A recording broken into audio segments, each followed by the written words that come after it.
Welcome back to your chemistry class with me. Today in this session, I would like to discuss another important type of reaction. And before I start the discussion, I would like to know your status about how far you have read my videos, and then do you understand? And if you have any doubt, you can ask to me without hesitation.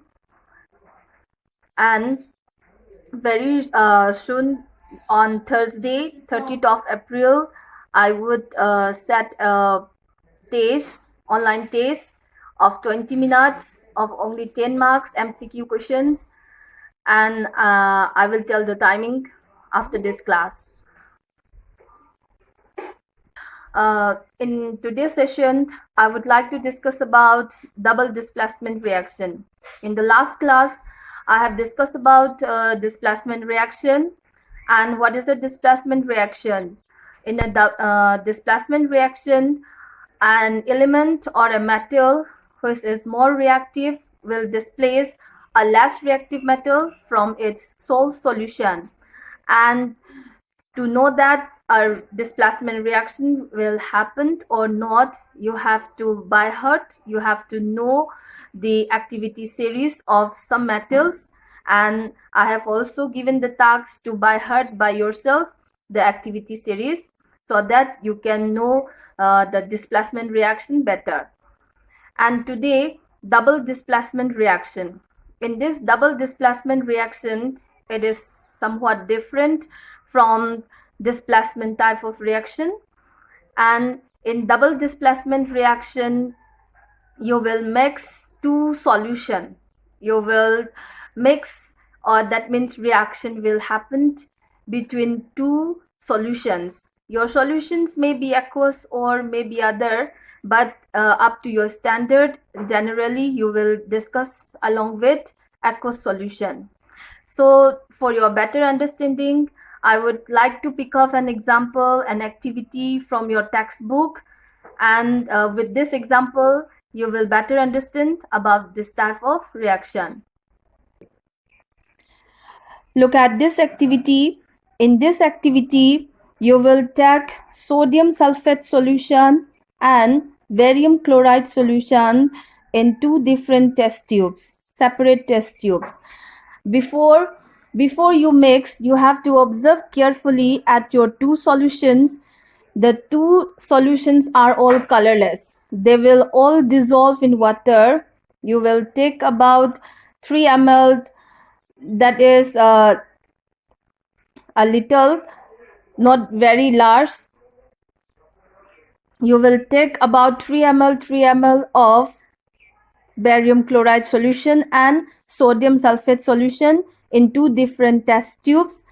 And before you mix, you noted the nature of the solution.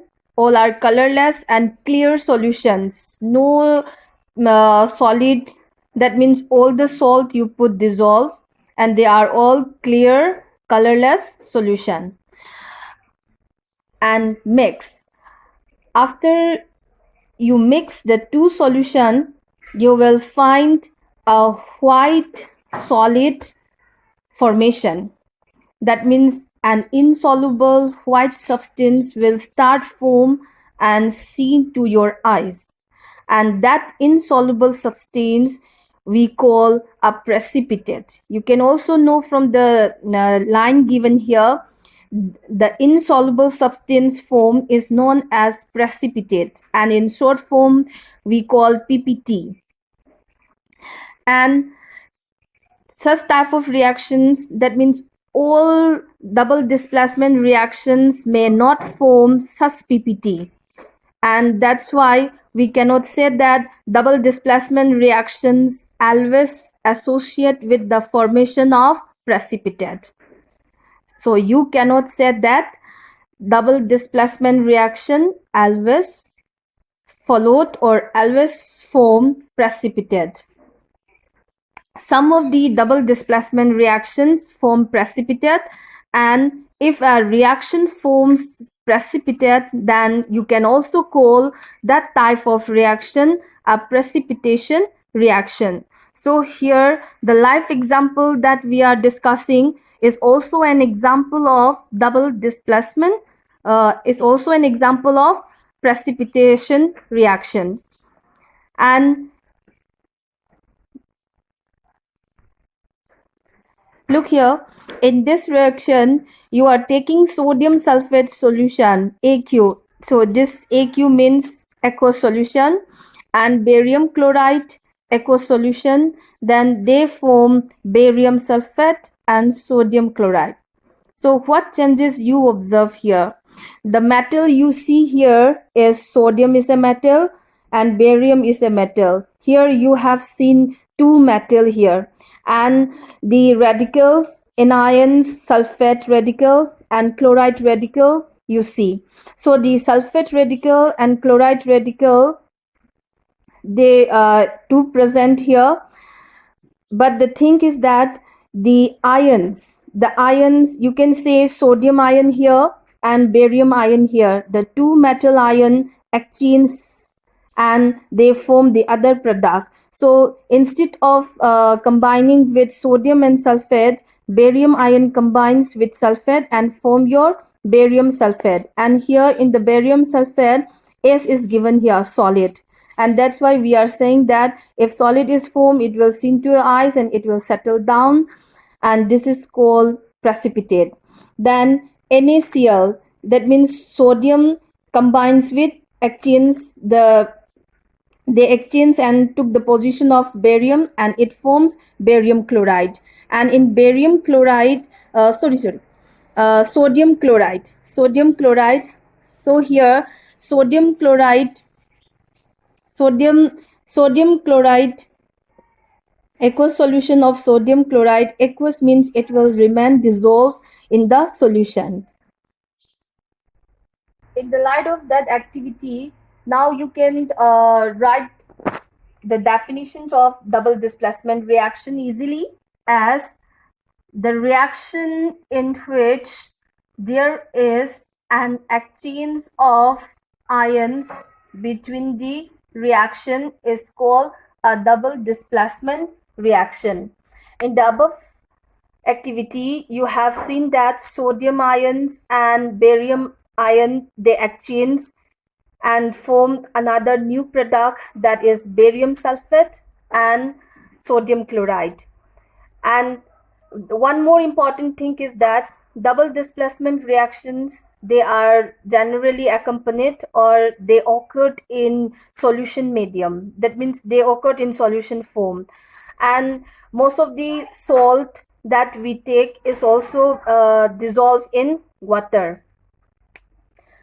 That means some questions ask in exam that if a student take barium chloride salt, solid form, dry, and sodium sulfate salt compound in dry and mix together in a test tube, then what changes you will observe? So your answer will be, there will be no changes when you mix together the two salt, because they are all in dry form, that is they are all in solution form. Only in the presence of water or another suitable solvent, they will break down, the ions will break down, and the exchange of ions between the two compounds will take place. And the question may continue like this, and another student take the same case, that means mix together the two compound and add water, then what will observe? And the second student that add water to the mixture of the compound, it will see the formation of precipitate of barium sulfate. That means the two ions will start breaking down in presence of the solvent, that is water, for the example we discuss. Again here, there is also an interesting example of double displacement reaction. I have already explained about this reaction. Lead nitrate aqueous solution and potassium iodide aqueous solution, they are all colorless solution, and when you mix together these two solutions, and you will observe a very bright yellow PPT foam, and the bright yellow PPT foam is of the compound lead iodide PbI2, and here you have seen the exchange of ions between lead and potassium. Lead and potassium, the two ions exchange means Pb, it will break down into Pb2 plus, and potassium will break down into K plus ions in their aqueous solutions, and these two ions exchange each other and form new compounds, potassium nitrate and lead iodide. And this is also a very examined important point, because this activity often asks in exam, what is your observation, what will be the color of the precipitate you obtain. So lead iodide is a bright yellow precipitate. Okay students, I hope you watch the videos carefully and try to understand or listen carefully and try to understand the topics discussed in sessions, in different sessions. And in another next session, I would like to pick up another types, that is exothermic and endothermic, then oxidation reduction and redox. So for today, I will just stop here and watch the videos again and again so that you understand your topics carefully. Thank you.